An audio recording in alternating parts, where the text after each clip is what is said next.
Okay, I've just thought I was filming and I wasn't. I've marked up found the centres of all those rhombuses, diamonds, drawn a circle around. Now I only drew the circles up to, now I should have left those bigger. Bear with me. I've drawn the circles up to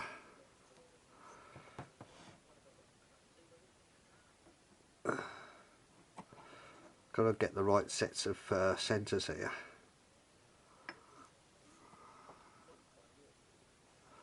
There and there.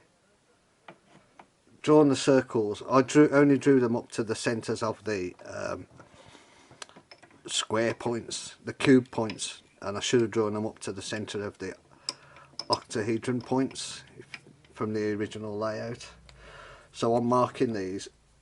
They come up to these octahedron points, so I'll mark using those to mark out to.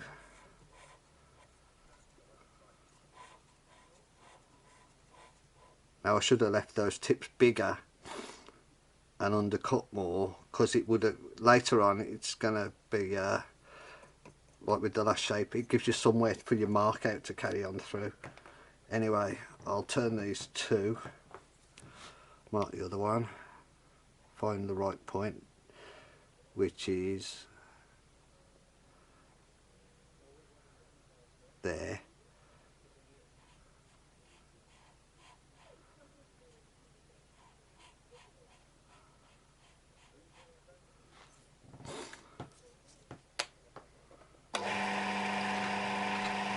So I'm going to come down less here.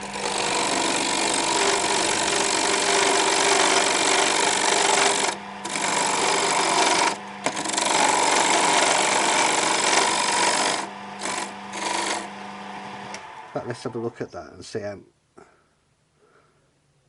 There's no markings on it, so it won't hurt to turn it away.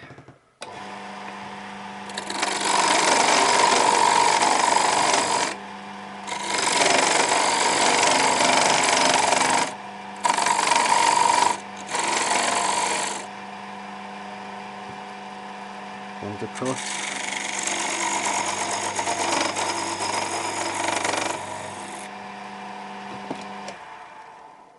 Have a look. There's one point. There's it. Or that. Tighten my centre up while I'm there.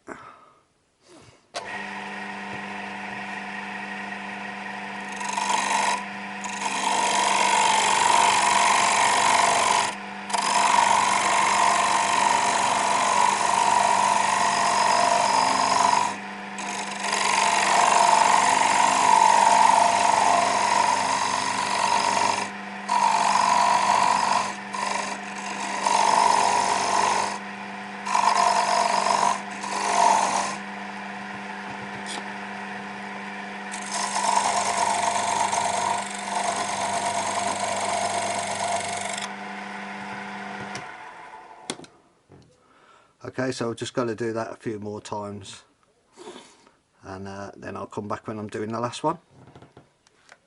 I nearly forgot to turn the camera on. On the last pair, on the rest of the pairs of the points, this is dead easy.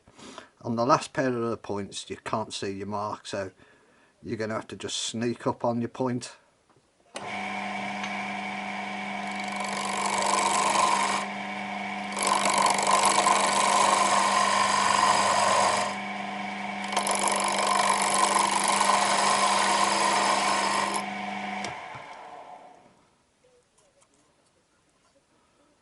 Another millimetre or so. Oh, I'm on it that side. Not quite on it that side. I'll sand that in. It's nothing really. Oh no, I see. I need to take that side down. So the other good thing about this shape is you can correct it a bit. So that was there. You don't nothing flying off at you. There's no horrible interrupted cuts. It's all plain sailing, easy cutting.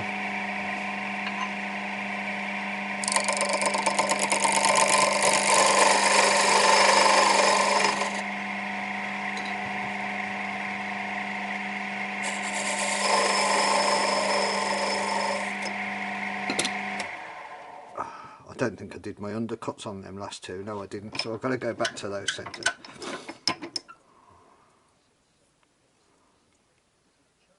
That's good enough. Yep. I've got to go back and put my undercuts in there.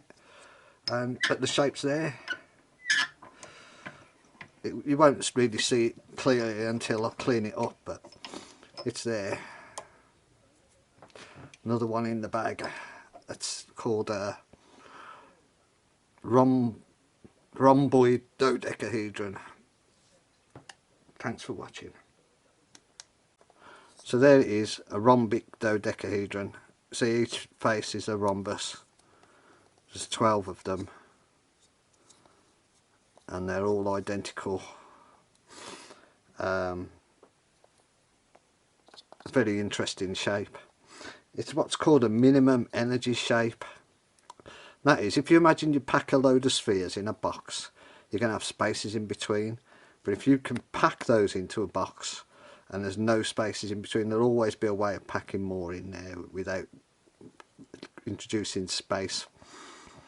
The same way that a hexagon will pack a 2D surface, and that's why bees use hexagons, because it's the least amount of wax to tile the 2D space. So I thought the question, would 4D bees use this in their hives? And it turns out that a lot of people have already done a lot of research into this. So yes is the answer. This is the shape that a 4D bee would use. Now that we've driven off all the non-nerds, I've got some facts. A garnet crystal is this shape. It was first written about by Plato, maybe earlier. Kepler did a lot of work on it. It's used in architecture because it can be packed minimally. If you put then space between them and connect them by rods, it's going to give you the minimal effort structure that you can build. And maybe that's why it was so easy to turn as well. The minimal energy to turn this shape. It was much easier than all of the other platonic solids and polyhedra. So yeah, it's used in architecture as a structural node. Snowflakes are based on this. They're not based on hexagons, which is what people always draw because you're working in 2D, but snowflakes are 3D, and this is the seed shape, if you like, of a snowflake. This is how they grow. Soap films, if you blow bubbles, and you ever seen people join bubbles together, this is a shape that you can make with soap films. It's like that minimal energy surface that you get in there. It can be stellated. I may try doing that later on, but first of all I've got to sand it down now to 220. I'll give it a rough sanding to 220, put some sanding sealer on and colour it so that it's ready for the tree. Perfect fit inside there. I can still see a tiny spot of green on each of the tips, so yeah, I got that one dead right. Thanks for watching.